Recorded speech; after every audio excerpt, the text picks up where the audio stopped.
Welcome sa isang na namang pagtatanghal ng ating tapatan sa Aristocrat. It's a pleasure to have you with us.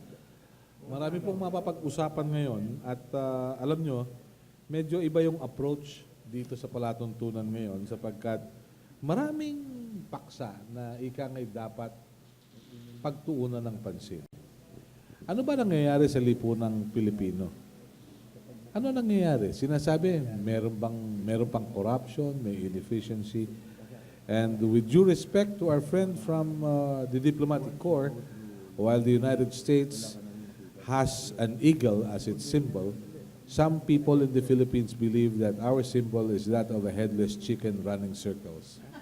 But that is not true. Okay? So we will begin our discussions today. Kasama po natin si dating senador at laging senador, Nene Pimentel. Narito rin po si Commodore Rex Robles, isang consultant at strategist. Kasama rin natin si Ginoong Jograd de la Torre. At narito rin ang dating miyembro ng House of Representatives, si Willie Villarama. He could have been a good senator, pero hindi nanalo nung tumakbo some decades ago. Kaya marami tayong pag-uusapan ngayon. Si Jograd isang alagad ng sining. Siguro, Jograd, simulan natin. Sa tingin mo bilang alagad ng sining, anong katuturan ng sining sa lipunan? Doon muna tayo. Actually, ang sining kasi, yun yung ginagamit ng isang pamamaraan, isang medium. Katulad ng mga writers, mga radio commentator, yung mga nasa sa loobin ng isang artist ay inilabas. Gaya nung ginawa kong kanta na, actually yung kantang kinanta ko noon sa August 1 Million March. Million People March. Million People March, noong August 26 ata yun. Yung kantang yun ay nilikha ko noong 2011 pa. Pero napansin lang ng mga tao yung during that time, yung sa pork barrel na. And ang konsepto ng awitin actually na yun ay hindi lamang sa pork barrel, kundi sa kabuuan. Kasi ako naniwala, noon pa na ang ugat ng kahirapan ay corruption. So kaya ako nagawa ang awitin na yun. So, yun lang po kaya. Kumusta naman ang pagtanggap ng tao sa iyong mga kathang awitin? Of course, mga tao ay nakukuha nilang mensahe, no? Nakakapag-relate sila. At yung sad to say, yung mga ibang politician ay medyo maasim ang tingin sa akin. Pero okay lang, kailangan nating manindigan eh. Hindi ka please everybody naman talaga. Ilang kayo sa grupo ninyo na ganyan ng pananaw at maliban dun sa mga pinagkakaguluhan ng fans sa Channel 7 at Channel 2, ilang kayo na katulad mo? Hindi ko po alam. Sa lakad ko itong mag-isa eh. Laban ko po ito mag-isa. Yun lang po. Hindi ko alam kung sino pa dyan na naniwala sa paniwala ko o may iba pang paniwala na higit sa paniwala ko. Pero noong mga panahon ni Marcos, nandyan yung mga awitin ni Heber Bartolome. Di po ba? Hindi ko na yata narinig si Heber ngayon. Busy na yata sa pagiging profesor. Ano po? Hindi naman siguro dahil ika nga ang panahon ay lumilipas. So iba-iba ang like mga kanta nila siguro ay hindi na naayon sa panahon ngayon. Iba ng problema, though ulit-ulit lang, pero yung tema ng kanta ay nagbabago. Pwede mo ba kami sampulan ng isang awitin mo? Yeah, sample mo. Medyo may iba-iba naman, ano? Bago tayo magtungo sa mas malalim at iba-ibang approach to eh. Awitin to eh. So, sample nga. Let's see. This is the first time we'll have a singer with us, you know? And then we will let the others sing later. Pero iba ang kanta nila. Sige, let's have it.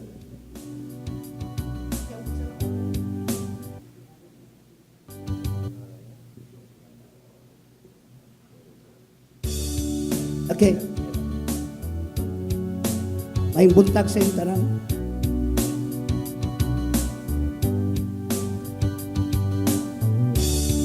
Kay sarap kumain ng rice, pero can afford the price.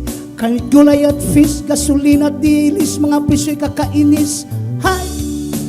Bakit ba tayo'y naghihirap habang ang iba'y nagpapasarap?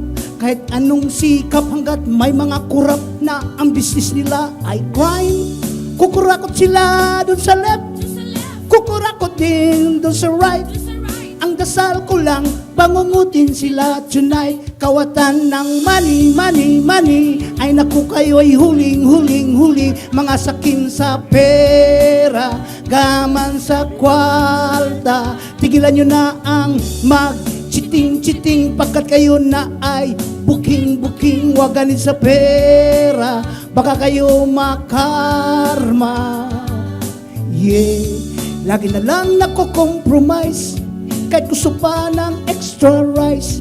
Ang kita ay maliit, laging kapos sa budget. Ako ay nabubuisit. Oh, bakit ba tayo'y naghihirap habang ang iba'y nagpapasarap? Kahit anong sikap hanggat may mga kurap na ang business nila ay crime. Kukurakot sila dun sa left, kukurakot din dun sa right. Ang dasal ko lang, pangungutin sila tonight. Kawatan ng money, money, money. Ay naku kayo'y huling, huling, huli. Huwag sa pera o gaman sa kwarta. Tigilan nyo na ang mag-chiting-chiting pagkat kayo na ay booking-booking. Huwag ganit sa pera, baka kayo makarma. Ginagamit ang Kongreso para pag nakawan tayo, Prokbal o PDAF ay pinagkukurap. Kanilang kinulumbat ang buwis ng bayan ko na sadyang nanggaling pa sa ating pahus at dugo. Ginagamit ang Kongreso para pag nakawan tayo, sila ba'y Pilipino? Nasaan konsensya nito? Ang daming NGOs, yun pala ay puro bogus. Ang pera ng bayan kanilang hinokus-pokus. Thank you very much.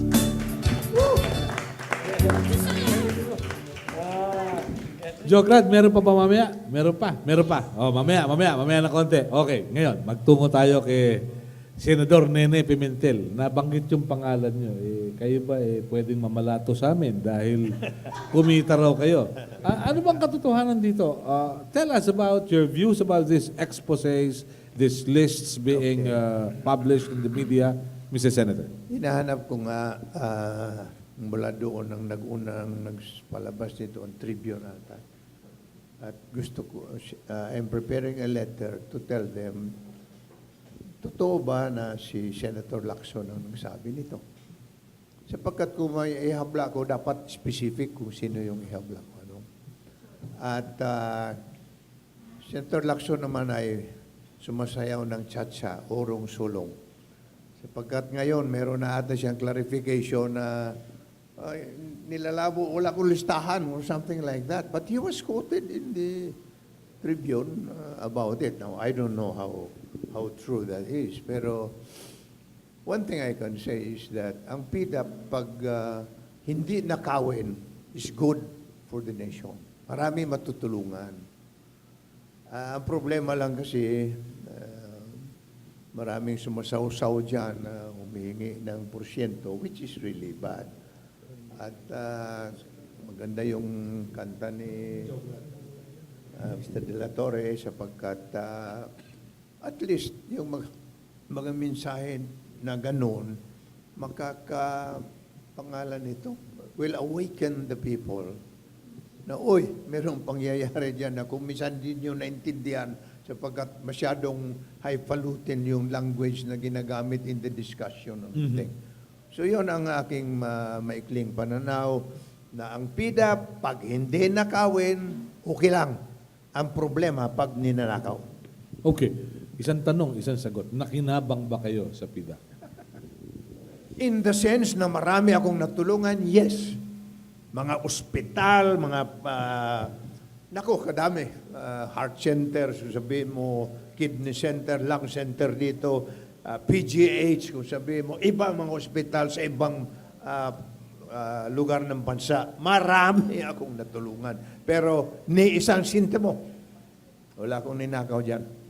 Thank you very much. Kawili, anong narinig mong kwento? Marami kang narinig, alam ko eh. Yan. Noong bang panahon mo, may PDAP na, pero noon, ang tawag nila, Congressional something, di po ba? CDF. CDF, Congressional Development Fund. Salamat sa inyong pagkanyaya dito at ngayon ko lang nakasama mga sikat sa mesa. Nakikarangalan yan. Ako naman isang ika nga retired politician. Unang-una, yan pong pork barrel. Of course, nag-enjoy yung aking constituents. 3 taon akong congressman ng Bulacan. Ngunit nung tumakbo akong re-election, 2004, I openly campaigned against pork barrel in black and white. Sabi ko, out with pork barrel. Sabi ng mga nakikinabang, out with Willie Villarama. Ganun. Siyempre, kung walang pork barrel, lahat nakikinabang Alam naman ni Senador ito, bago kayo, kung contractor kayo, bago kayo makatanggap ng acceptance, may pipirma sa baba, hindi ba? Pipirmahan ng mga barangay captain, mayor. Siyempre, yung pirmahan na yun, kailangan may kasamang bote ng beer, di ba? Ganun. Hindi. Siyempre, alam na, yung hindi naman basta pipirmahan niya ng, walang lambing. Okay. So, nung congressman ako, nakita ko na sa 3 taon, I can say na wala ni isang constituent ko ang nagtanong sa akin, Congressman, ano hubang sinusulong yung panukalang batas na makakagaan sa buhay namin? Ang pagbaba mo sa barangay, nakatatak sa noo mo 70 million. At ang dami mga medalang envelope, panay hingi, panay mga request, no? So talagang hindi ka makakapag-concentrate sa pag-iisip ng tamang batas dahil ang concentration mo kung paano mo pagkakasahin yung 70 million sa dami-dami ng mga nahihingi. Okay. So what I'm saying, masaya ako at may move na tanggalin na yung PDAP kasi ang trabaho naman ng mga congressman ay gumawa talaga ng batas Okay? Ang trabaho ng executive branch, gastusin ng mabuti yung mga pera. Tayo ng mga ospital, maglagay ng pera para sa mga mahihirap, ang paggawa ng kali. Kasi lagi na naman nila sinasabi, ang pork barrel, mabuti para sa mga lugar na malalayo na hindi nakikita ng national government. No? Totoo din yun. Pero kung ang mga secretaries ng mga department, mga line department, talagang ginagastos ng tama yung pera. Napakadaming pera Pero kung titingnan nyo yung record ng mga ninanakaw na o nawawala na, mga ghost projects, nakakayak talaga dahil makikita nyo na kung yung pera nilalagay lang ng tama ng executive branch, hindi maghihirap ang taong Okay. bayan. Pero along that line, sinasabi, narinig ko nung araw to sa Bicol, yung kongresista, pag umuwi sa probinsya, kontratista. So, mali ang pananaw ng taong bayan sa isang mambabatas? Well, dahil naumpisa na kasi siguro si Senator Pimentel will agree na nung unang panahon, may pork barrel, pero kailangan malakas ka sa presidente. Ibig sabihin, maglalabi ka talaga. Pero ngayon, alam ng taong bayan na pagbaba mo nga ng kotse, may natatak na 70 million sa noo mo. Kung senador ka, may nakatatak na 200 million. Paano ka hihindi kung sasabihin sa iyo, kung wala pa pong release, maghintay tayo ng susunod na release. So, obligado ka na, yung patronage politics talaga dahil nakapila tao Ngayon, nung unang panahon, masarap manood ng Senado at Kongreso, mga debate. Nasa Tineo ko, nagbubulak-bulak ko pag may mga debate sila Ninoy Aquino, yung mga magagaling. No? Ngayon, medyo pagalingan ng paggamit ng PDAP But hindi ba nakikita nagdidebate si Lito Lapid? Kasi na Bong Revilla? Well, narinig naman natin sila. No? Kaya lang, ibang klase yung pinag-uusapan. Okay. Hindi Nagkakaintindihan ka po mukha tayo. nung si Senador Pimentel, nakaupo, talagang malasa. Malasa ang mga sinasabi. So ngayon, matabang na, ganun. Well, ikaw nagsabi nun. Hindi, pero yun ang punto mo Anyway, maganda na papag-usapan ito. Pero, Commodore Robles, medyo malikot din ang isip niyo Malikot ko sa malikot. Pero sa tingin niyo ba may corruption nangyayari ngayon? How would it compare with previous governments? parang nasabi ko na kanina, pero sasabihin ko pa rin uli. Nakakagulat. Kung baga, kung ang driving force ang nagtulak sa amin na gumalaw at maging rebelde against Marcos, part of it was corruption. Yung degree, parang hindi ko nakikita na ganong kabigat ngayon. Parang ordinaryo na lang yung 100 million. Ordinaryo lang. 100 million is just small change. And then, when I was commander nagiging commander ako ng isang command sa Navy, nakita ko yung gumagalaw doon sa gobyerno. Wala daw pera, halimbawa, walang pera. We have no more budget, ganun. Lalapit sa'yo yung isang taga-budget, Department of Budget. Sasabihin sa'yo, kailangan mo ba? Mayroon kaming 10 million para sa'yo. Pirmahan mo yung 10 million, may iwan sa amin yung 4 million. Sa'yo na yung 6 million. Bahala ka na kung anong gagawin mo. In other words, pwede mong gawin na ang 6 million, sa 10 million na yon, yung 6 million, ibulsa mo na. Pero ang 4 million, mapunta sa Department of Budget. So doon ko nakita na ang gobyerno mismo, the government machinery, yung administrative machinery, isa malaking parte ng corruption at hindi mangyari kung walang ganon. Okay, if we are to refresh your memory, yung bang lumapit sa inyo noon, nariyan pa ngayon? Hindi ko masabi, matagal na kasi yun eh. Dahil nag-retire ako 1999 pa eh. Pero yung katulad ng mga ina-accuse ngayon na nasa headline, matagal na namin halang tayo na nangingipit ng pera. Pag armed forces ang humingi, wala. Pero makikita mo, sa ibang nakaka-release siya. At nakaka-release siya ng mga bagay na napakinabangan sa ibang paraan. Nakikita ko yon. May mga pangalan na gano'n ngayon. Ganun. Ngayon, yes. Okay. Pero, sige, balikan ko si Kanene. Kanene, yung mga pangalang lumalabas ngayon, may listahan, walang listahan, merong dokumento si Ben Hurluy. How do you feel about it?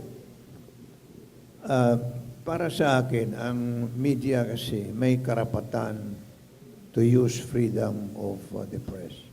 At the same time, media also has responsibility to see to it that what they publicize has basis that can stand scrutiny. For the reason that ang nakikita ko ngayon, for example, and parang dinadamay lang lahat ng mga tao. I don't know, maybe there's an effort to confuse the truth with malicious insinuations. To confuse. That's correct. Okay. The people. So I hope that my perception is wrong, but I am certain that a good number of people who are implicated there have nothing to do with the misuse of funds. Now, for those, in other words, kung ang media ay titira na itong taong ito ay sangkot sa mga katiwalian ba yun? Katiwalian po. Katiwalian. Ay dapat specific para ma-persa yung taong naukulan na sumagot, because otherwise kung it is just a broadside, parang cannonade na walang specific na tinutumbok, parang ang purpose noon ay maninira lang. Senator Nene, hindi ho ba nagagalit si Ma'am Bing sa inyo kung saan dinala yung pinakinabangan doon sa PIDA? Hindi ba yun ang isang problema ron eh? Once you get, accused sa media, people will begin to doubt, including the better half. Di po ba?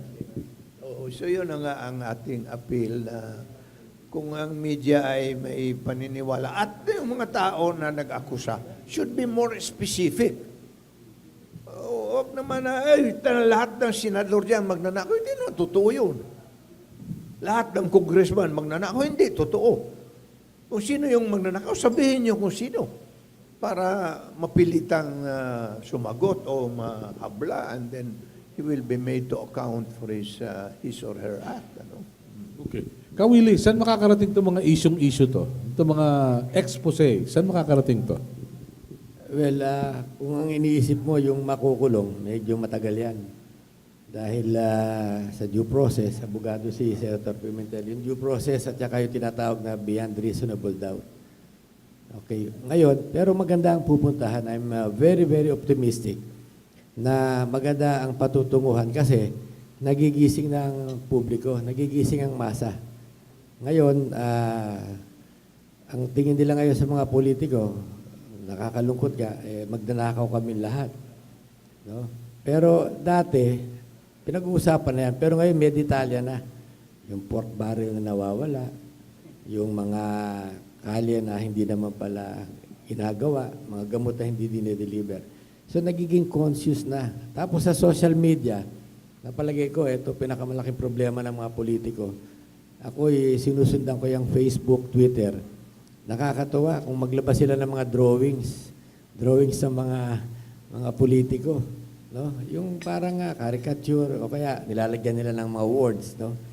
Talagang talagang mas marami na ngayon ang nagbabasa sa Facebook o Twitter kaysa sa dyaryo.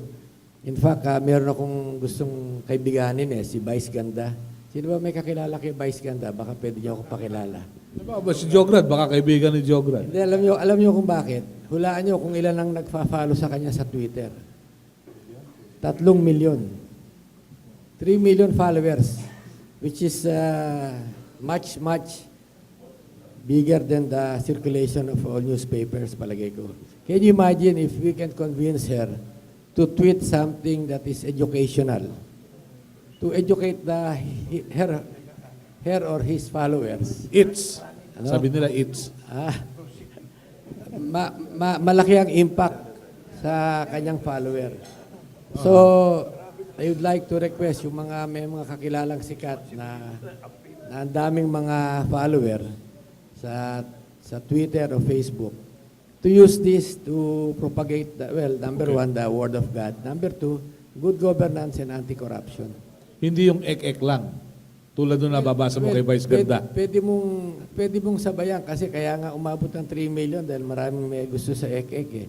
Pero kung sisingitan niya ng maganda, slowly. Lalong gaganda. Lalong gaganda. Mas gaganda kasi ako nakakakita ako, sinusundan ko kumisa pag naglalagay sila ng mga Bible verses.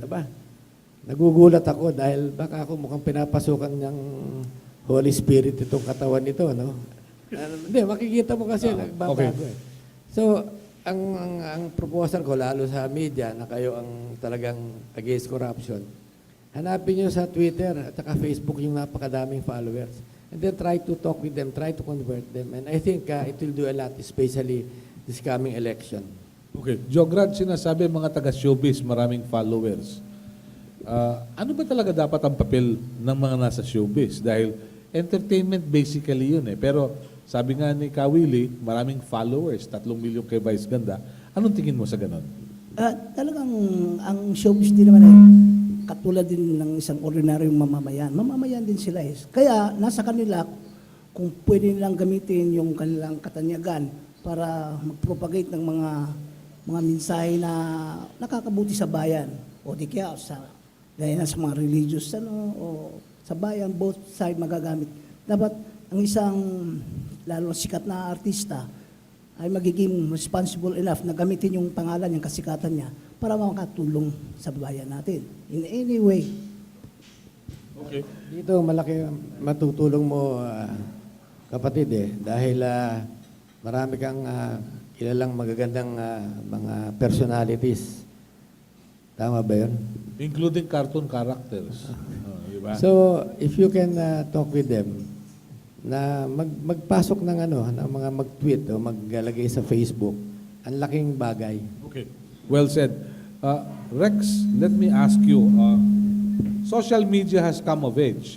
Do you think yung EDSA People Power 1 na dumaan sa Radyo Veritas, mangyayari ngayon because of social media? O mas mahirap ngayon o mas madaling mag-mobilize ng tao? Mahirap sabihin kasi nung experience ko, noon hindi kami naglikha ng movement eh. Para kaming tinutulak. Yung pag nasa dagat ka, parang mayroong sa ilalim na tinutulak ka ng ganon. Hindi mo lang alam dahil sa sitwasyon. Mga maestra, kausapin kami, gumalaw na kayo. Mga grupo-grupo na hindi mo akalain na magiging active sila sa pag-intervene, nagsasabi na. Iba kasi, kaya hindi ko masabi ngayon. At kung minsan, yung the very fact na madali i-express, we have such a thing as media overload. Pag media overload, naririnig ng tao, okay lang yan. Habang tumatagal, pag minura mo si Senator so-and-so, kakamura mo araw-araw, wala nang nakikinig dyan. Dahil araw-araw mo na ginagawa eh.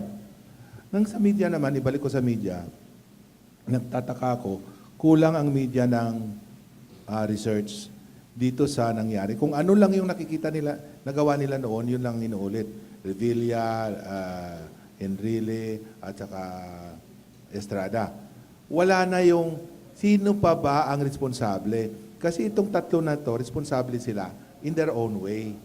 Pero mayroong mas maraking responsibility din ang gobyerno. Yung, for instance, ang Department of Budget, they are in the Constitution, it is there, in the law, na sila ang unang dapat makialam kung ang tama ang nangyayari.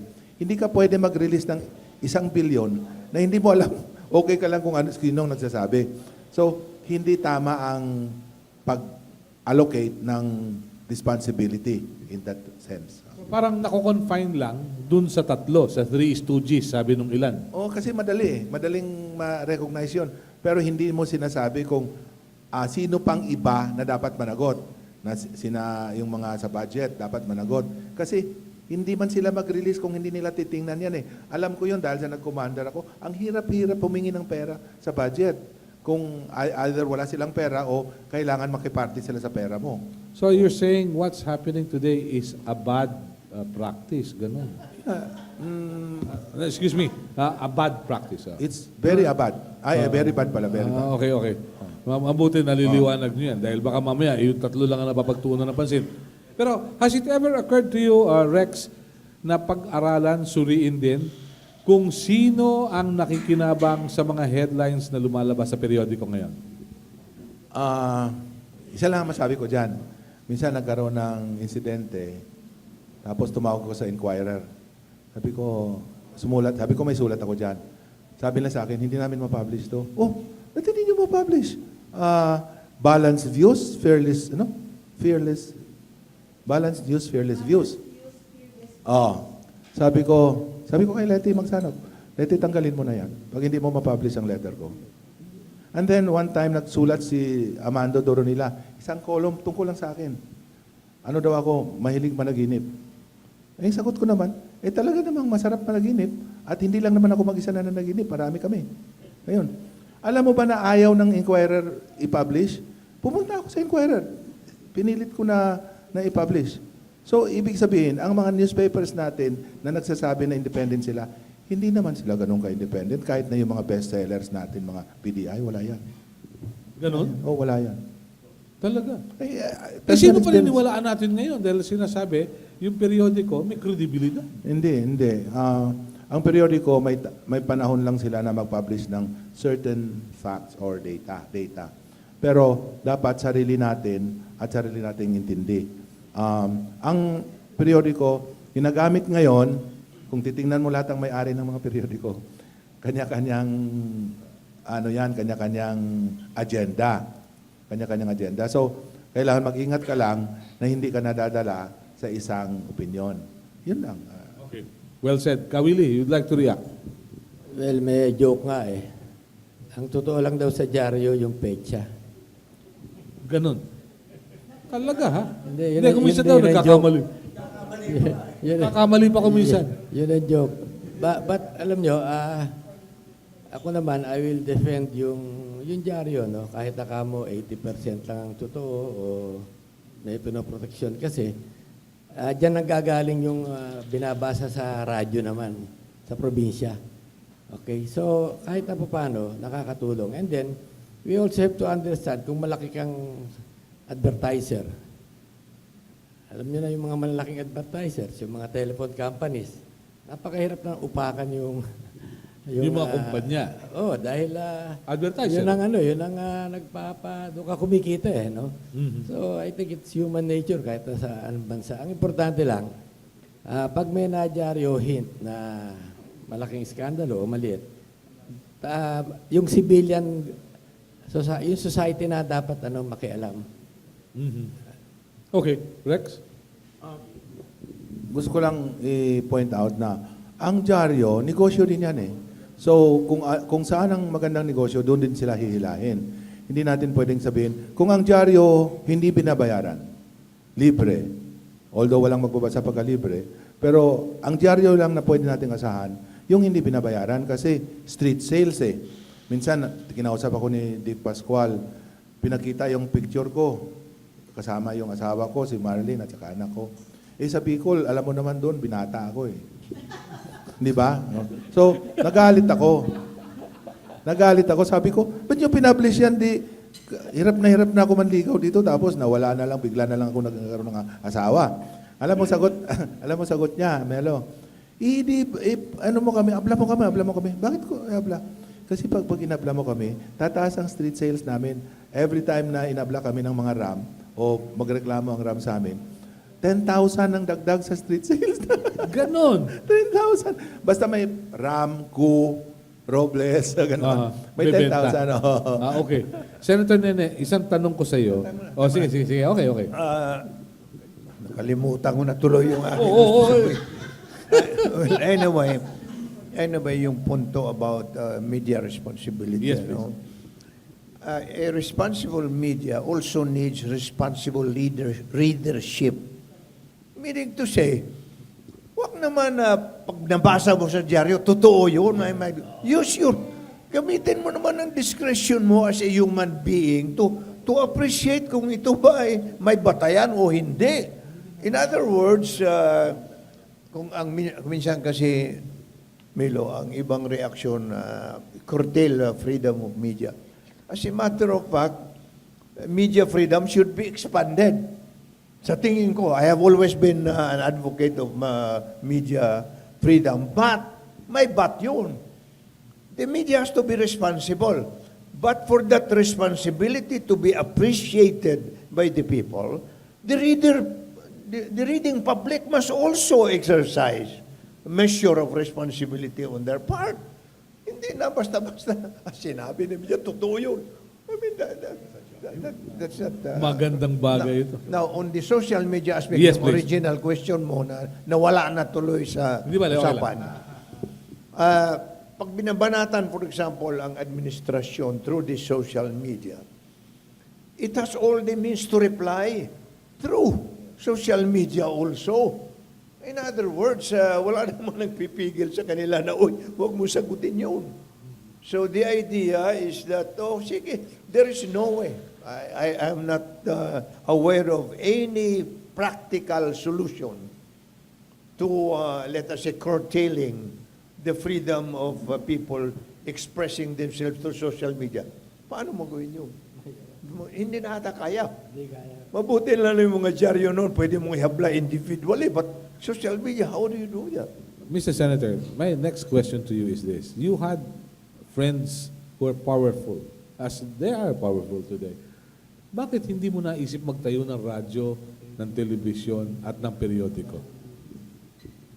Sapagkat mas maganda na iiwan mo yung mga bagay na yun sa mga taong may kapas doon. Ako, I don't have that, abilidad na, magtayo ako na. Hindi ako negosyante to begin with. Kaya ni sari-sari store, wala ako. Okay. Sandali kapatid. Siguro, maganda yung discussion eh. Jograd, ano hinanda mo dyan? May hinanda ka pa? Yung may isang anta kong ginawa, yung Sige nga. makialam tayo. Sige. Let's have it. Medyo ibang approach natin. Ha? Bakit hindi binisaya yun? Kanang Alam isa. Tagalog yun eh. Kawatan nung, Bisaya pa to. Kawatan, tulisan. Pare. Mare. tayo'y makialam na yo. Alam nyo na ba, dapat na tayong makialam para umasenso ating bayan. Halina't labanan ang katiwalian, korupsyon at kahirapan.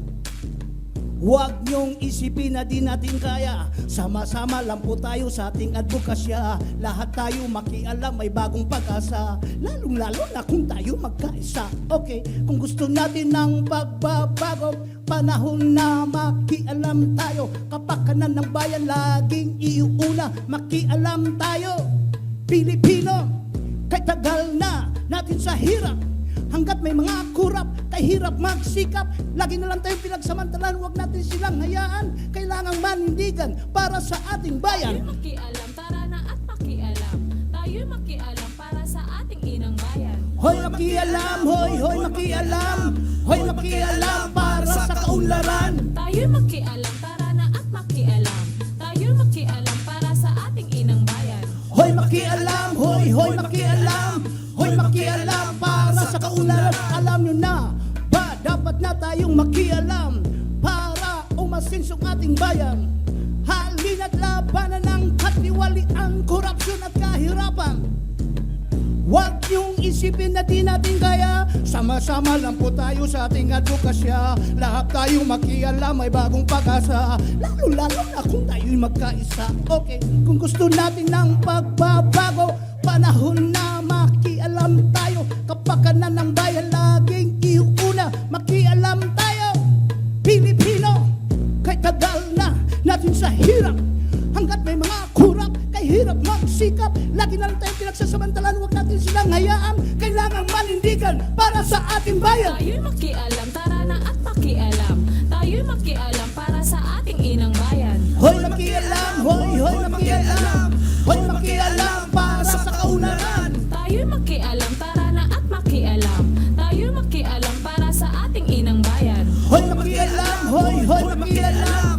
Hoy makialam para sa kaunlaran. Maraming salamat po. May isa akong kanta na Sige ginawa. nga, sige, please. Ito ay may, kumbaga, sundot doon sa mga nauna kong nagawa about sa justice system natin. Kasi ako, napapansin ko, ang justisya, ang injustice ay mas mabilis kumilos ang injustice sa Pilipinas, pero ang justisya natin mabagal. Kaya yun ang problema natin. Okay yun. So narito po, ginawa kong awitin.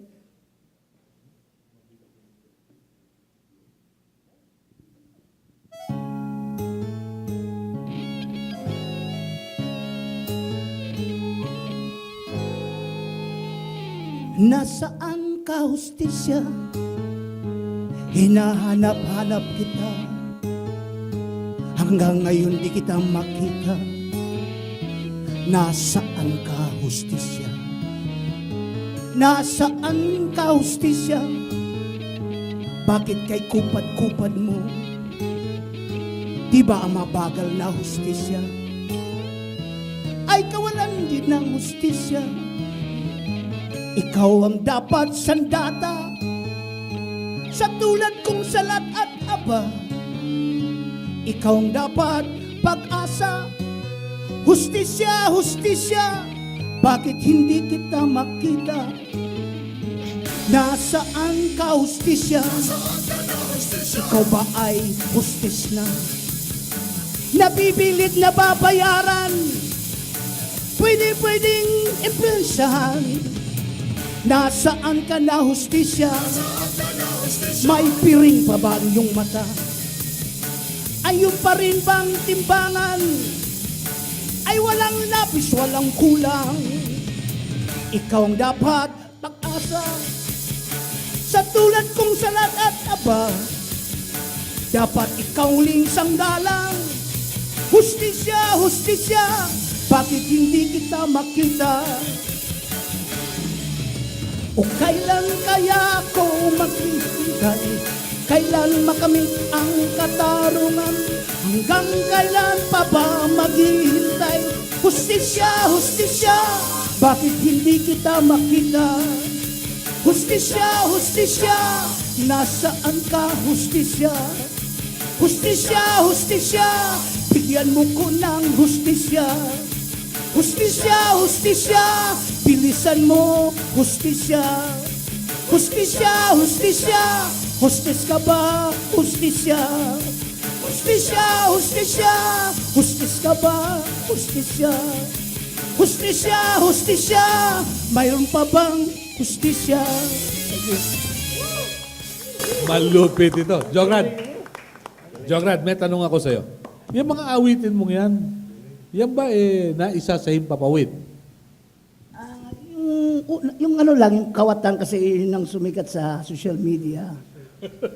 Yung hustisya? Itong hustisya, bago lang ito ang ginawa ko. In fact, binigyan ko ng kopya si Mike Enriquez. Hopefully, maano niya, tugtog yan. Depende sa, siyempre, if ever, di ba, yung nangyari sa PDAF, pag after 2 months, a month, o 1 month, walang pa nangyayari. So maybe that song is pwedeng i-play para Magising naman. bilisan nila. Okay. Kasi, Pero bakit mo nabanggit na yung hustisya, hostess ka ba? Bakit?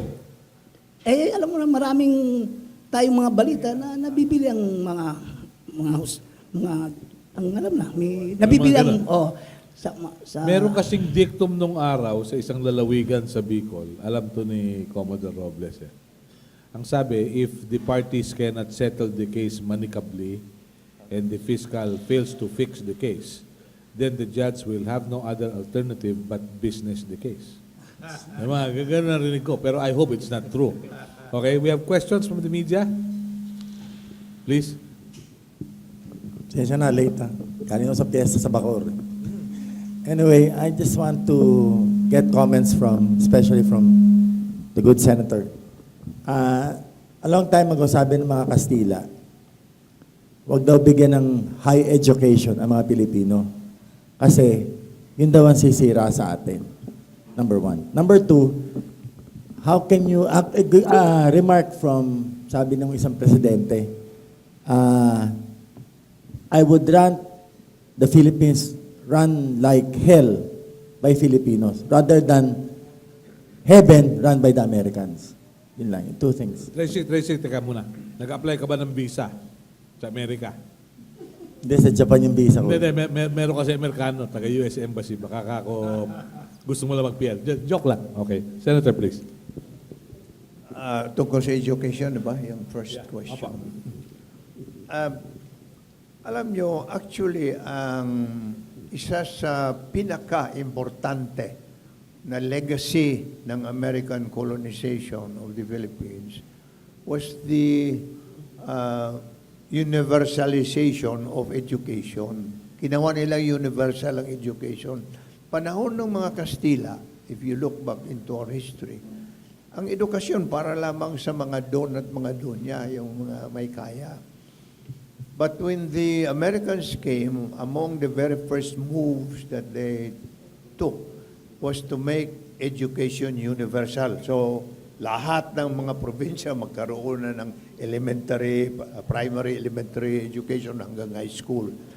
And to my mind, that's a very good thing because ako naman naniniwala talaga that ang edukasyon can broaden the outlook of an individual so that he is not confined only to what he sees in his environment. Kikita niya, oh, there's a world outside pa pala na kaya nating ma-influence for the good of the many instead of only for the good of a few. So I hope na yung edukasyon na yun na nadadama ng maraming mga Pilipino, mga kapwa natin ay gamitin talaga for the promotion of the common good. Now, in this connection, gusto kong banggitin na itong bagong Santo Papa, si Pope Francis, has a very good way of putting it. Mga politiko daw, parating nagsasabi, we are for the common good. Pero if the politicians do not respect individual human rights, you cannot promote the common good. Therefore, common good and human rights, individual human rights go together. Sabi nga ni Frank Sinatra, like horse and carriage. they go together. But so that's as far as education is concerned. Now, the second point about government being run like hell, well, there is no substitute for people running their own government. Because kung isipin mo, pag hindi kaya ng mga tao magpatakbo ng kanilang gobyerno, they don't deserve to be an independent state at all. They might as well be a colony forever. Pero we have asserted our own independence mula kina Quezon, Osmeña hanggang ngayon. Nandiyan pa rin tayo sa punto na kailangan we have to assert our own sovereignty. We welcome the Americans as friends. There is no question about it. And we need them. In the light of mga intrusions ng China, especially, I can cite to you, Panatag Island, yung tinatawag Scarborough Shore, that's within, not only within the exclusive economic zone of the Philippines, but within the territorial limits of the country, pero inaangkin ng China. Hindi natin kinokontra ang China, but just the same, we have to assert our own dignity as an independent nation. Kaya payagan natin na with the help of the Americans, we can assert at least freedom of navigation and the use of the resources found on Panatag or underneath, sapagkat hindi natin alam kung anong mga laman noon, baka may mga oil pa doon na yung pinagkagaguluhan.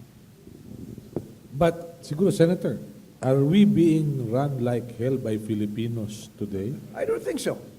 The government is imperfect. Daming mga kailangan ma-improve pa, lalo na on the point of corruption. To some people, yun lang ang nakikita nila.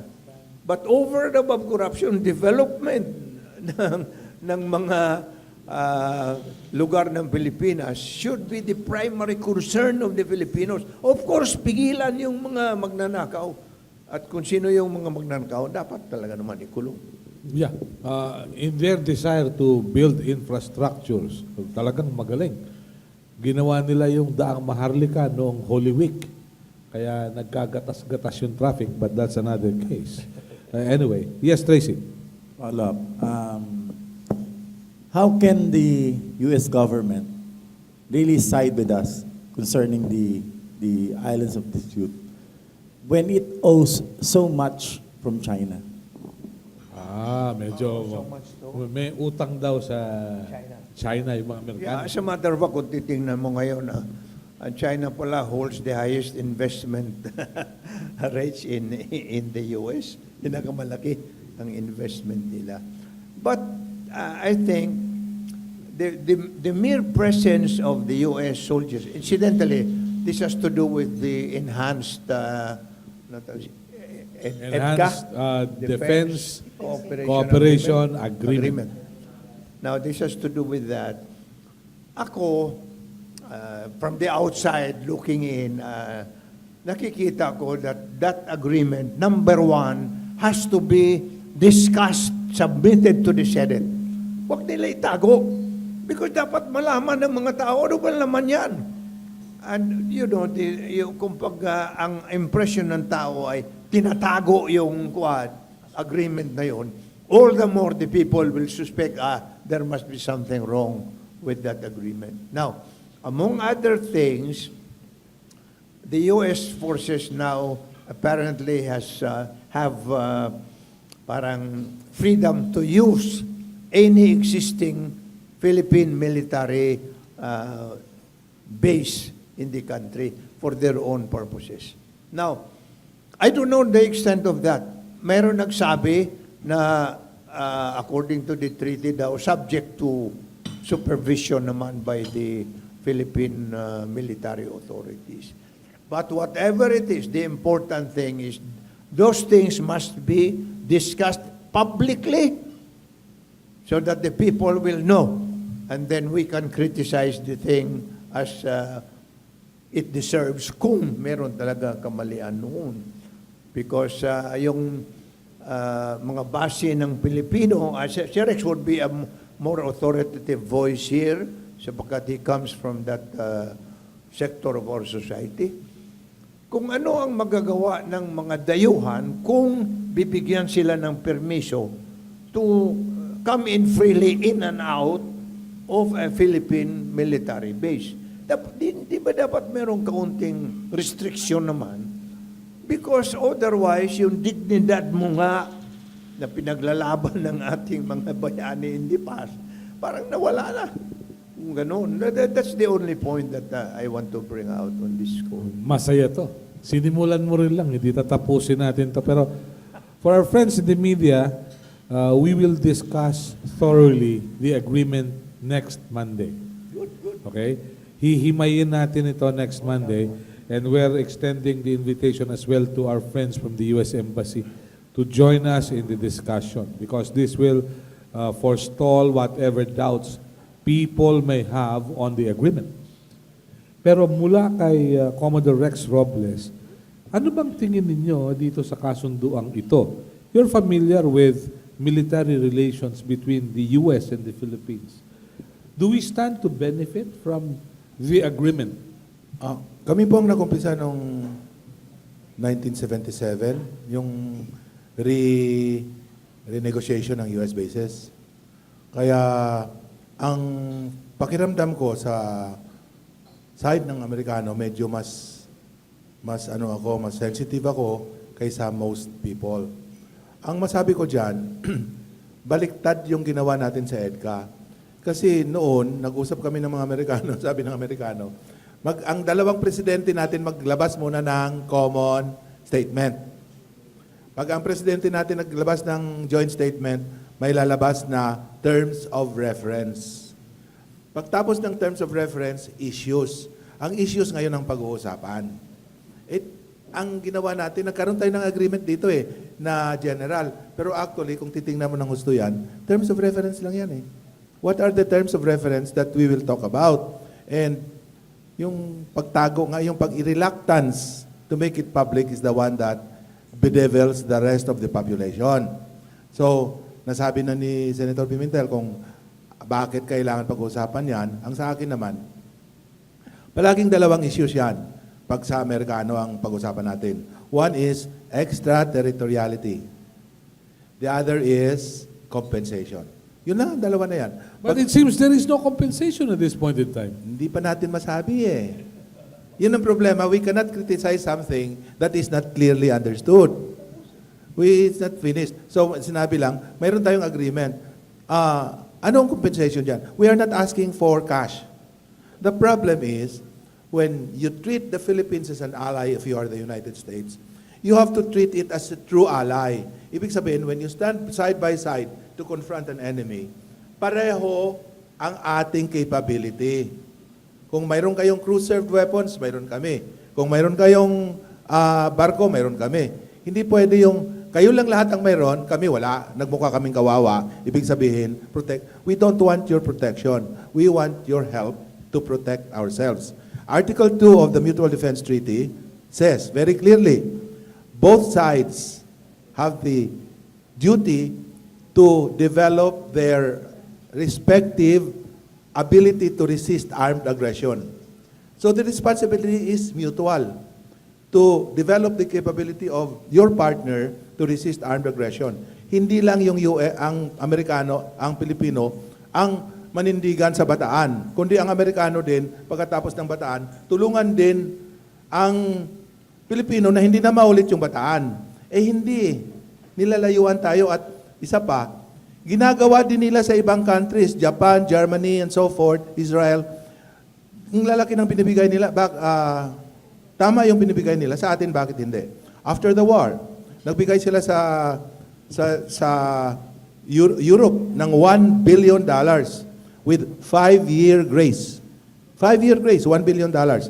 Sa Pilipinas, zero. They said, only the Japanese will give compensation. Bakit? Bakit Japanese lang? Sino bang nagsira ng Maynila? Hindi ba Amerikano din? Kasama din sila? Ba't di sila nagbigay? So, yun ang isang punto. Compensation not only in the form of cash, but in the form of bringing up your partner to be able to be strong enough to resist armed aggression. On the other side, extraterritoriality, Same thing. If you go to Germany, to Japan, and other countries, Turkey, there is no such thing as extraterritoriality. If the American serviceman commits a crime, he's arrested. That's just as simple as that. But not in the Philippines, because it's more fun to be in the Philippines, right? But that's why it's an issue. That's why it's an issue. There are just two issues. If those two issues can be addressed by EDCA, I'd be happy. But by the looks of it, are you happy? I cannot be happy because I do not know what it is that I should be happy about. Thank you. What about Willie Villarama? What do you have to say about this? Well, I'm not an expert in foreign relations, but given the situation now, there has to be a balance of terror. Balance of Terror. terror. Kung tinatakot tayo ng malaking bansa, kailangan may panakot din tayo. May panakot. May panakot din. Yung bang panakot niyan, maaasahan? Well, ika nga, sa Kapampangan, subukan para mabalo. Dahil sa amin sa Pasay nung araw, may term dyan eh. Ha? May term nung araw, mamaya ko na lang sasabihin sa iyo. Delikado, baka mawala tayong lisensya. Pero anyway, it remains to be seen. Yes, but the mere fact that they're around exercising, around these areas, etc., mukhang, kasi pag may balance of terror, walang gera eh.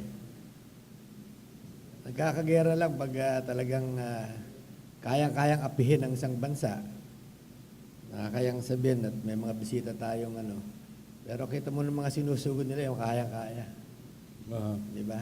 Okay. Tayo, hindi naman tayo susugurin dahil unang-una, mahirap mag-umpisa ng gerang atomic war, nuclear war. So, ang mangyayari diyan, talagang yung agawan ng lugar, ng teritoryo. Parang laro kaya ng bata to, agawan base, ganun. Parang ginagawa naman ng China yun sa mga ibang bansa. Hindi lang naman tayo sa Vietnam. Marami silang kalaro dito sa agawan ng Sa kapaligiran. Oh. kapaligiran. So, Okay. hindi naman tayo dapat sumalob dahil parang bisyo nila ito eh. Parang libangan nila ito. Siguro to test also kung paano reaksyon ng mga other big powers, Russia and America. Okay, Rex? Naisipan ko lang, yung sitwasyon na nangyari ngayon, ang nangyari kasi ngayon, yung labanan actually, US versus China, it's not China versus Philippines. Kasi maliit tayo masyado para pansinin ng China eh. Alam nila wala tayong magawa. Ang question lang natin is, mayroon bang imbalance or balance of terror between the two? Kasi nung panahon na nung pagkatapos ng nanalo ang Amerikano sa Kastila noong mga 1900, maliwanag ang lakas ng US. Pero dito, hindi maliwanag ang lakas ng China over the US. Maring lumalakas sila, pero ngayon hindi pa malakas. Kaya para sa akin, at wag niyo sabihin ito sa labas, pero tayo lang ito. Oh, naka-record lang naman. Among us girls, please do not say this outside. Let us watch what Vietnam and China will do regarding their problem because it is already far advanced. Mas luto ang problema sa kanila. Ang tingnan din natin kung ano mangyari sa Japan and China. Bago tayo mag-isip kung anong gagawin natin, tayo, kumbaga sa pirmis lang. Kung baga sa billiards, patago-tago ka lang doon sa likod ng mga ibang petsas. Huwag ka munang tumira. Kasi baka mintis, talo ka. So huwag ka munang tumira. Hayaan mo lang silang placing. Tama, placing. Placing lang muna. Kasi mas mauna itong problema na ito mangyari. Doon natin ibase ang ating desisyon. Okay, Jograd. Ang pananaw ko dyan, kasi when worst comes to worst, mamimili tayo ng kung kanino talaga tayo kakampi. Pagdating ng worst, hindi tayo mamimili ng kakampi. Saan ka? Demokrasya, komunista, terorista. So, sana ito sa demokrasya. Dapat, kung ano mang mga pagkilos ng Amerikano para tayo suportahan sa ating military, dapat tanggapin natin. Kasi mamimili talaga tayo eh. Wala tayong pagpipilian. Wala, tsaka kung hindi tayo pwedeng gitna lang. Kasi pagdating ng gera, daanan talaga tayo eh. Alam namang padaan ha, o alam namang hindi natin padaanin yung China, o kung padaanin natin yung Amerikano, hindi pwede yun. Mamili tayo kung sinong papadaanin natin. Maganda itong usapan na to. Okay. Let's go to another side of it. May tanong pa ba from the media?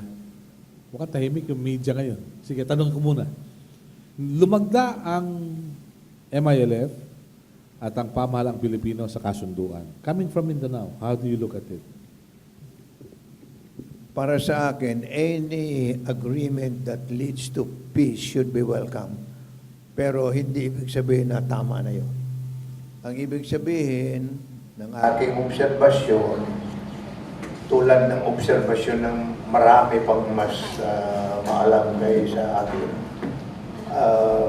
that agreement has to be all-inclusive, sinabi na. Meaning to say, dapat kasali yung ibang mga grupo sapagkat ang focus, for example, in that agreement is with the MILF. Although sinasabi nila kasali ng lahat, but when you single out a particular organization, yung iba na meron ding stake in the controversy will feel left out. Okay. Which is exactly what the MNLF felt and ibang mga grupo, Including the Lumads. including the Lumads. So meaning to say, welcome yung agreement na yun, pero kailangan dagdagan para yung mga may angal masali sa Maging inclusive. Correct. Masali Correct. sa usapin. Yes. Rex? About the agreement between the MILF and the government? Same thing. Okay. Willie? Tama na ba yun? Nakipagkasundo yung Pilipinas dun sa MILF? What about the others? Well, ako, I follow the observation of the good senator.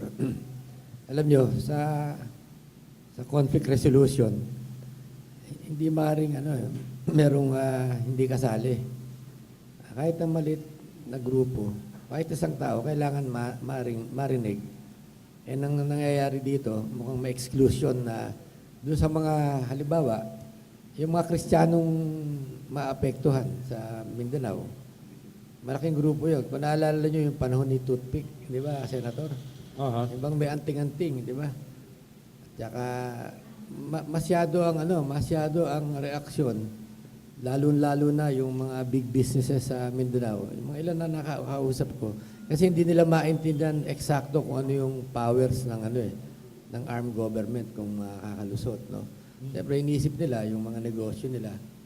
And natatakot sila dahil may sharing agreement na hindi din maliwanag, may military din. So, I would say, dapat pahinugin muna ito eh. Huwag i-rush, no? Dahil pag ni-rush mo yan, baka malasado. Okay. Mabuti po, naliwanag ninyo. Jograd, do you have anything to add sa kasunduan? Ang sa akin lang naman, gaya ng sabi ni Senador, kung pwede pang dagdagan, yung i-improve, mas maganda. Kasi Okay. maganda yung naumpisan yung peace agreement. Okay na yun. Thank you. Which brings me to another issue because people in government have been saying that investments will come to Mindanao. And yet, Mindanaoans are claiming they're suffering from power shortage. Rex, how do you look at the power shortage coming from a strategic way of thinking? Hindi muna strategic. Dapat hindi mo ako tinanong dyan dahil sa magdaldal na naman ako. Alam mo, several years ago, mga something like 10 years ago, yung power problem sa Mindanao, more than mga 15, 20 years ago, nandyan na yan eh. Mga 6-year brownout, mga 6-hour brownout. Nangyari, the government decided to borrow money from the IMF to the tune of about $850 million. Binigay, nirelease ng IMF. Pero hinold ng gobyerno, hindi nila ginamit. Tanungin mo ang gobyerno ngayon, walang nakakasagot kung saan yon. So that money is supposed to maglagay ka ng mga underground cables from the Visayas to Mindanao para ma-mitigate ang power problem. Ito yung One Nation, One Grid plan, right? Hindi ko masyadong maalala kasi matagal na talaga ito eh. hindi nila binigay ang pera, hindi ginastos, kaya lumabas na ganito ang problema.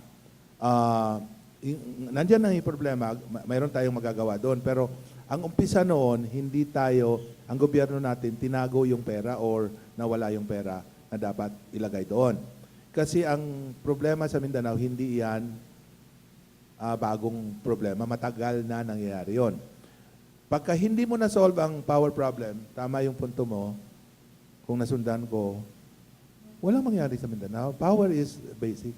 Pero wasn't it some years ago, decades ago, nung kabarkada pa ni Tita Cory, si Johnny Ponce Enrile, and JPA was Defense Secretary, and the Defense Secretary at the time presented a study about the power problem in the Philippines? Right after EDSA, mga 3 months after, nagpalabas na kami ng report.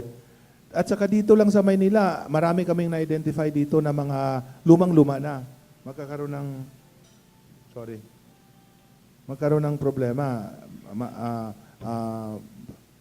Na-identify na namin. So, I don't know why, I mean, problema ng mga politicians natin eh. Katulad, you presented it to the President, right? You Yes. were with the May Defense report Secretary. kami, kompleto. Parang nangyari sa West Philippine Sea, ang tagal na namin sinasabi, ito dapat ang gawin, ito dapat ang gagawin. Eh, naglabas si Cory ng order, bawal ang magpatrolya ng West Philippine Sea.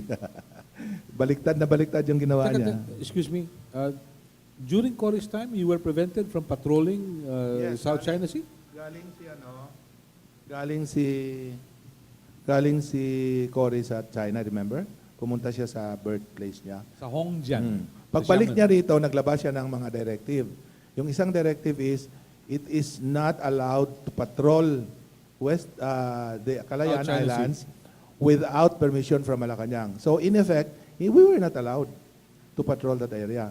So maraming mga desisyon si Cory, lalo na nung nag-take over siya ng mga businesses na naapektado tayo, katulad sa nickel.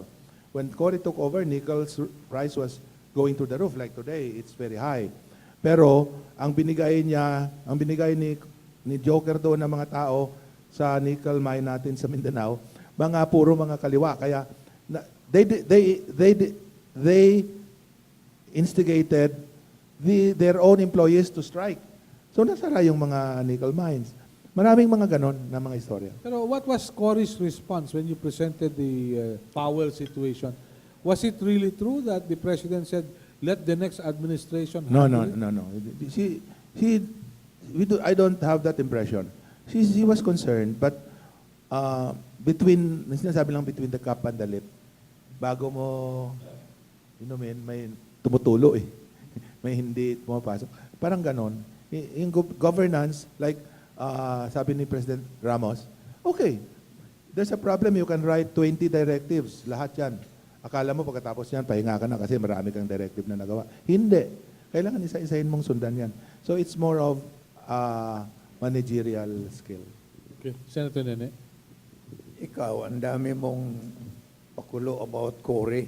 You know, si Cory had only one mission, to restore democracy. That is his biggest contribution. Sapagkat alam naman ng tao, she was not, you might say, educationally prepared to tackle all the problems of the nation. Ang kanyang purpose nung pinatakbo namin siya, sumang-ayon siya for the purpose of restoring democracy. Ngayon at na-restore na, obligasyon na ng mga sumusunod na ayusin yung mga kapangangailangan. So, Naayos po ba? well, I hope so. Now, anyway, going to the problem of power, no? Doon sa may... The existing Agos, parang reservoirs na marami kasi yung Agos 1, Agos 2, Agos 3, Agos 4, ganun, na supply the power needs of Mindanao primarily and then secondarily sa Visayas at saka sa Luzon. As a matter of fact. Now, ang totoo niyan, kulang yung paggamit to the full capacity of the existing Agos, yung mga reservoir na tumutulak sa power for the consumption of the whole nation. In fact, there is a proposal, yung August 3, hanggang ngayon hindi pa inaprobahan ng gobyerno para makapagsimula to supply precisely the basic needs, lalo na sa Mindanao. My goodness, sino umaangal na sa power shortage? Mga taga Mindanao, the very source of power. Mga taga Iligan, taga Cagayan de Oro, taga Cotabato, taga Davao, 10-hour rotational brownouts. Ano ba yan?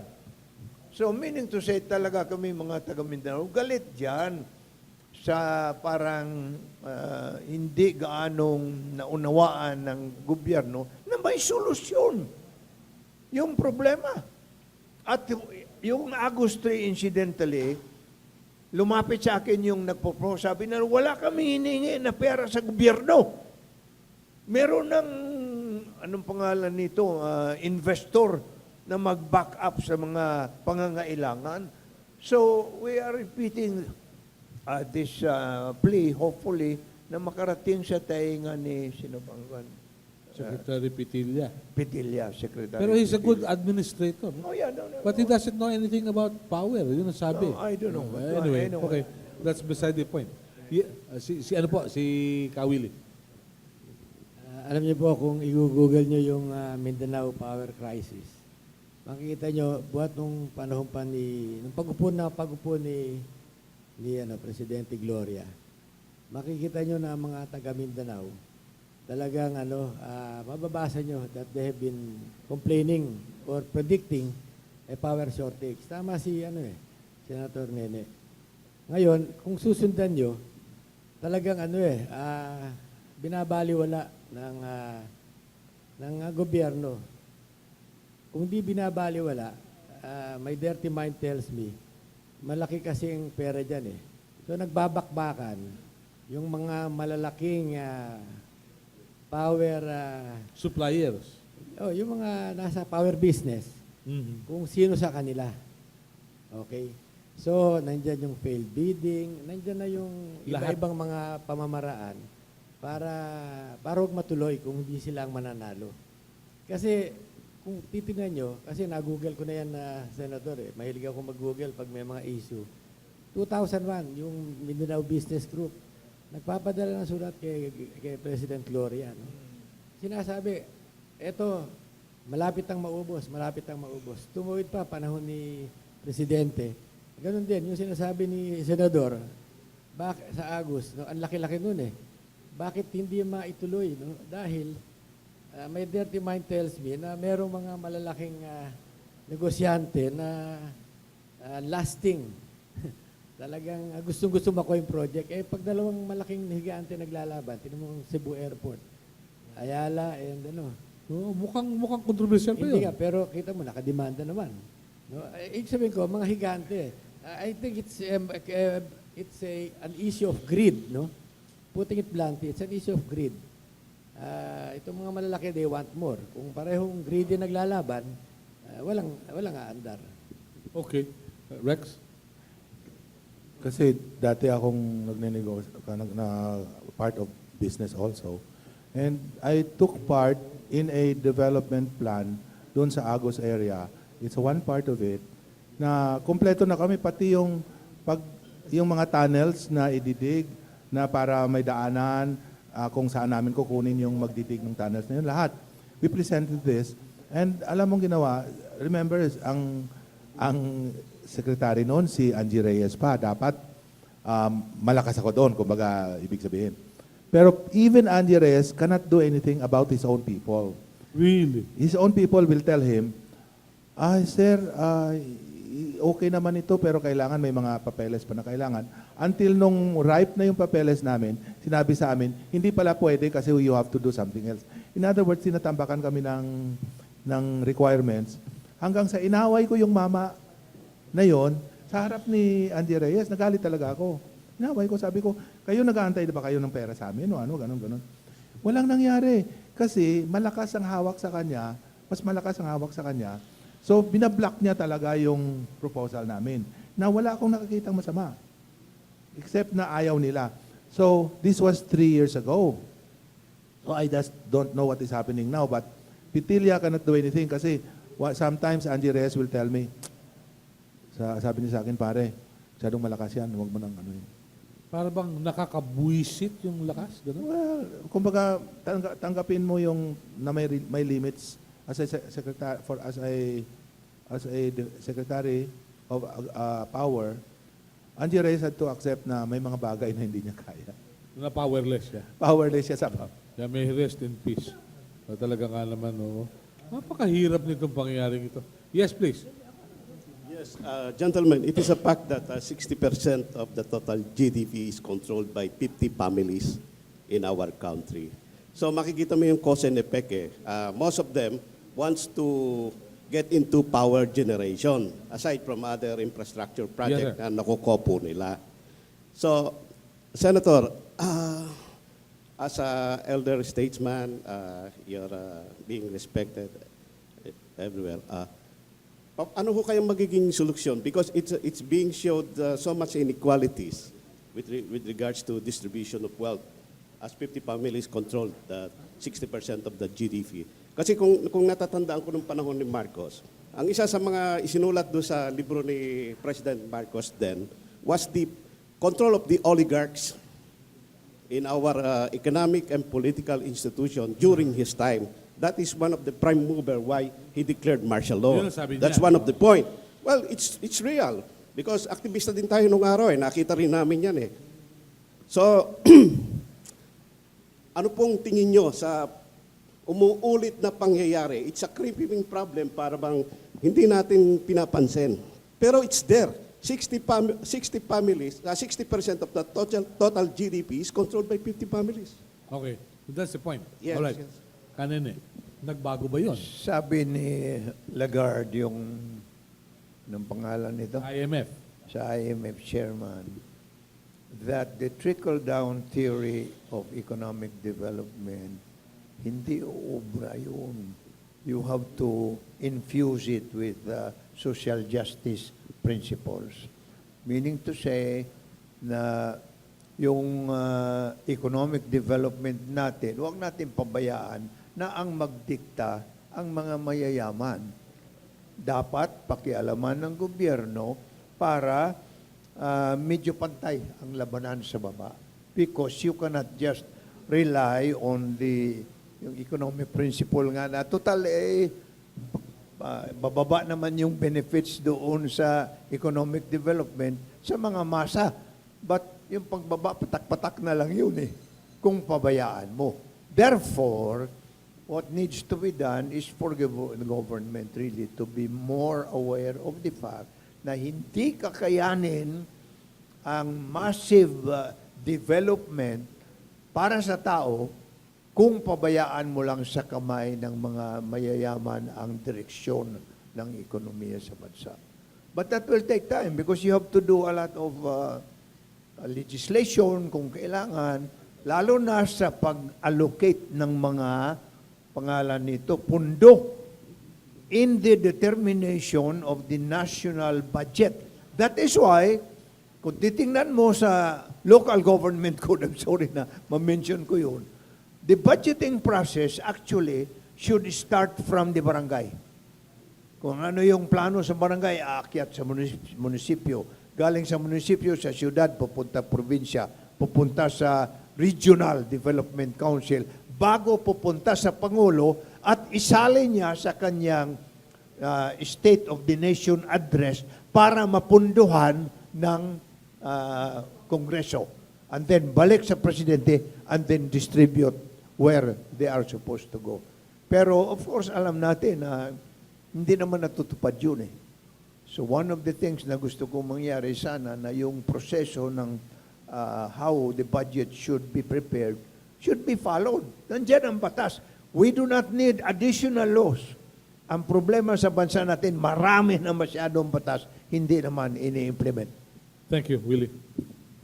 Sasagutin ko po yung observation nyo. I'll give my own observation. Sabi niyo po, 50 pamilya. 50 families 50 control families 60% of the total control GDP. the- Yes. 60%. Yes, GDP. Ang malungkot po, 50 families din po ang nagko-control sa gobyerno.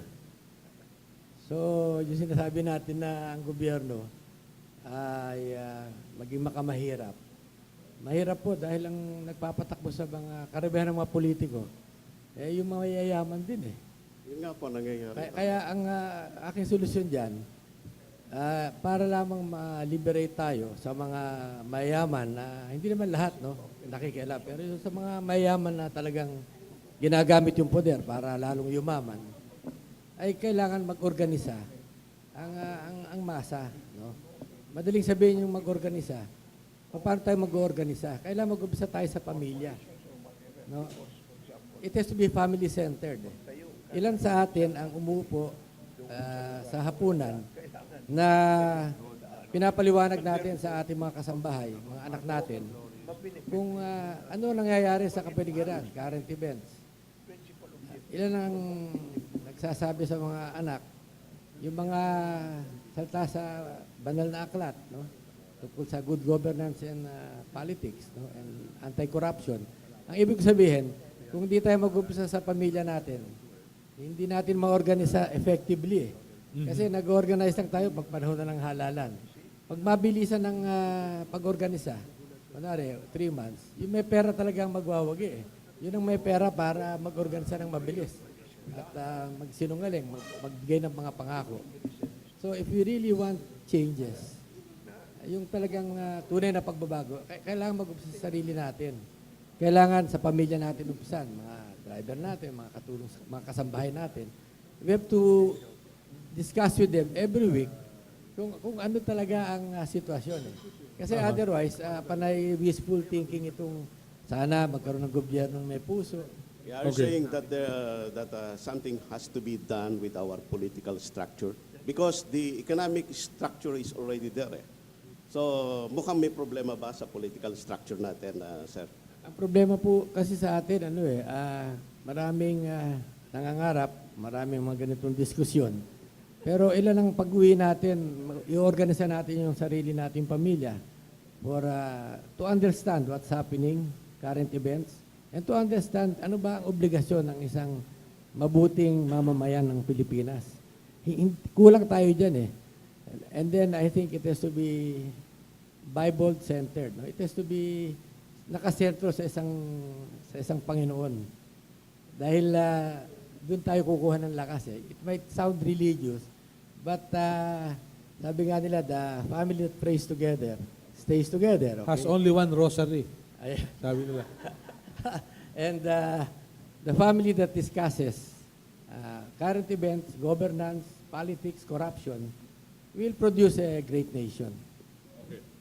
Sa tingin niyo ho ba, kasi mukhang we are going to the point that it seemingly things are at loss, and what we need is a radical management system. Delikado yan, Is delikado it yan. going? Do you think in the principle of management, is it coming from the top to down or from bottom going up? Palagi ko kailangan parang sinasabi lagi ng FBR, Bibingka. bibingka, no? May apoy sa taas, may apoy sa baba kasi we have to start ano ba basic organization ng isang bansa, pamilya, no? Pero kung hindi tayo nagbibigay ng magandang halimbawa o nakikipag-usap sa ating mga anak, paano natin ma-expect na itong mga ito lalaking mga mapagmahal sa bansa, no? So, kasi yan ang magiging leader eh. Kung isang leader lumaki na iniisip lang sarili niya, yung pamilya laging dapat manalo, wala ho tayong masyadong makikita dyan. Ngayon, kung pinag-uusapan natin isang bloody revolution, well, narinig ko na rin yan, maraming nagsasabi yun ng solusyon. But, kung if we do not change ourselves, we'll get back to the same problem. Democratically, di ka magkakamali pag susundin mo yung principle of subsidiarity. Ay, ibig sabihin noon, kung anong kaya ng pinakamaliit na unit of society, hayaan mo, huwag mong pakialaman. In other words, only kung magkukulang sila, papasok ka. But that principle should be a working principle under democratic government. Salamat po, sir. Thank you Thank you very very much. Let's look forward. Jograd, meron ka pa bang... Wala na. Jograd, ano nakikita mo sa lipunang Pilipino hanggang 2016? Wala akong magawa kundi umasa na sana yung mga botante ay bumoto ng talagang mapili nila yung isang kandidato na siyang talagang totoong maglingkod sa bayan. At sana yung boto mabilang, ano? Oo. Di ba? Siya Di na ba? rin, oo. Dahil pwede akong bumoto, baka hindi mabilang eh. Anyway, kanin yung dagdag bawas tuloy pa ngayon? How do you feel about it? Mukhang mabilis na ngayon. Ang dagdag bawas. Sa pamamagitan ng, pag hindi mo ayusin yung automated election, pag hindi ayusin yun, it can be a means to facilitate dagdag bawas. Okay, delikado yan. Kawili, ano nakikita nyo magaganap sa Pilipinas hanggang 2016? Doon muna tayo. Well, ako, we have to remain optimistic eh. Ang nakikita ko, maganda. Okay? Maganda nakikita ko dahil gising na mga tao eh. Magugulat kayo, no? Dahil kahit na yung aking driver, nagko-comment na pag nakakarinig. Dati, panay music lang ang gustong pakinggan eh. So what I'm saying, bumababa na ang kamulatan, no? Yung naintindihan na ng mga tao. They're aware na ang lakas nasa kanila. Yun ang pinapaliwanag ni Senator Pimentel. Ang tao dapat ang tunay na amo eh. Yung principle of subsidiarity. Yung kanyang local government code, very ideal eh. Ang problema, sinong naglalagay ng mga barangay captain? Yung mga may pera din eh. Kaya sunod-sunod ang hindi nagbabago. But I think I believe that the Philippines is a blessed country. At nandiyan ang Panginoon at doon sa mga hindi naniniwala sa Diyos, nandiyan naman yung law of karma eh.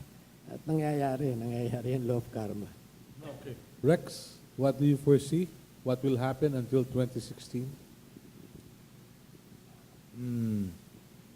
Mahirap. Ang buhay natin mahirap, pero kung ako tinatanong mo ako, di ba? Malalampasan natin lahat ito. Malalampasan natin ito. Lahat, alam mo kung bakit? Yung the very fact, yung sinasabi niyong mga social media, mga gano'n. Mabilis na kasing ideas ngayon eh.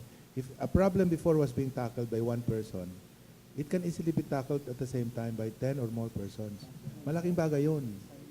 Saka ang resources ng mundo, hindi kulang na kulang. Kulang na lang ang pag-distribute. So, darating ang araw na di ba maalala mo noon, bago mag-year 2000, mayroong Club of Rome na nagsabi na by the year 1999, everything will collapse. May sinabi silang ganun. Pero dahil alam ng mundo na ngayon ang mangyari, may mga ginawa silang lunas. I think yun din ang mangyari sa mundo natin from a point of view of the world. Ang Pilipinas magiging beneficiary kasi ang mga mali natin hindi naman talaga nakakalusot ng gusto. Mayroon namang corrective measures. So I think we will go through by 2015 and beyond. Okay tayo. Do we still have, lagi na lang ba doon sa we can survive? Yeah. Hindi pa pwede mag-improve man lang Hindi from kasi, survival mode? alam mo, yung mundo natin, halimbawa, yung problema lang sa West Philippine Sea at saka yung access ng Pacific Ocean and to the China Sea. Malaking problema yan dahil sa ang involved, puro malalakas. At tayo, mga maliliit tayo, pwede tayong maapakan para tayo mga pasas lang eh, na kakainin lang along the way. So, it's really difficult. Ang sabi nga ng isang reviewer, poor Southeast Asia, so far from God, so near China. Oo, ganun. But and also the Vietnamese are saying, distant water cannot extinguish nearby fires.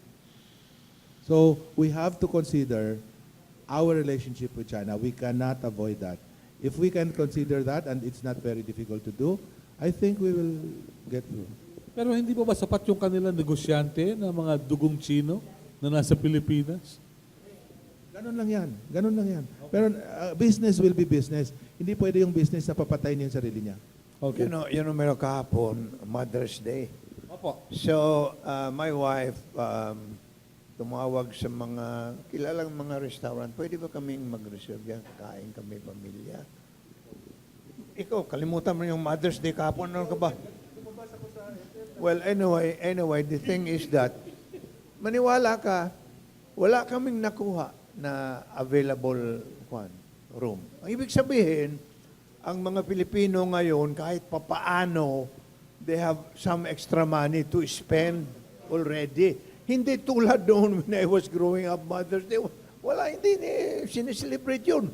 Pero ngayon, my goodness, nakikita mo yung mga capacity of the Filipino na pwede nang magdala ng kanilang pamilya, kakain kung saan-saan ng mga restaurant. Which means that, as Rex pointed out, we will go to 2016 and even beyond, a little bit improved, you might say, from the past.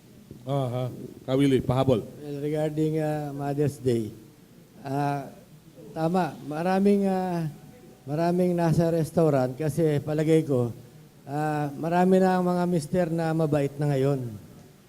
Oo, Okay, kaya, okay. Kaya dinedate na nila mga misis nila, which is good. Nagkakaroon ng moral reformation. Hindi, baka meron na una nung Sabado o meron ngayon. Iba pa yon. Anyway, on that note, we'd like to thank our guests who took time out to be with us. I hope Rex and the good senator will be with us next week because our topic will be this agreement between the United States and the Philippines. Hihimayin natin yan. So we'd like to thank Senator Nene Pimentel, Commodore Rex Robles, Jograd De La Torre for singing and sharing his views, and of course, Willie Villarama. Have a nice day. Thank you for being with us sa Tapatan sa Aristocrat.